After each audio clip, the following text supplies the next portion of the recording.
থাক থাক থাক থাক, ওই যে ওই যে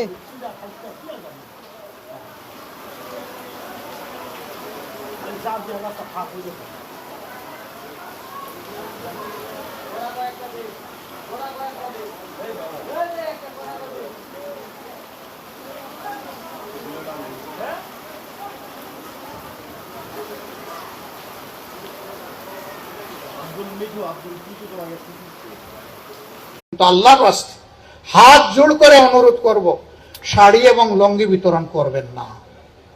20 টাকা, 100 টাকা, 50 টাকা দিবেন না।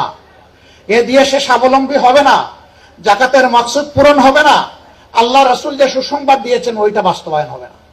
আমি যদি আমার নিচের দিকে যারা আছে, প্রতিবেশী যারা আছেন, রাস্তায় চলতে যাদেরকে দেখি, তাদের দিকে তাকাই, তাহলে দেখবো যে আল্লাহ তাদের তুলনায় আমাকে অনেক ভালো রেখেছেন। আলহামদুলিল্লাহ, শুকর আদায় করব মুখে, কালিমাতুশ শুকর বলে আলহামদুলিল্লাহ।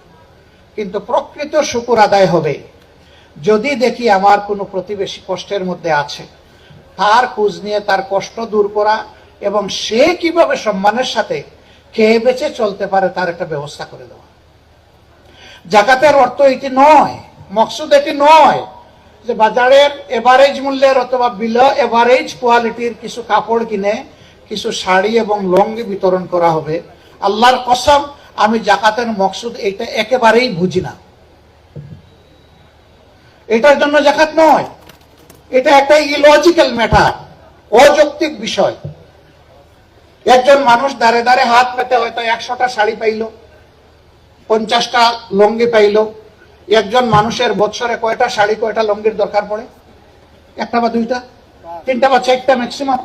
তো বাকিগুলা কি করবে? সেই এ টাকাটা তো তার ছিল, আপনি তো তাকে জিজ্ঞেস করেন নাই লঙ্গি লাগবে না শাড়ি লাগবে না, তোমার প্রয়োজনটা কোন জায়গায়। হক তার, ডিসিশন নিলেন আপনি, এটাই তো একটা নাহক কাজ করলেন। আগে তো জানবেন যে ওই লোকটার সমস্যা কোথায়।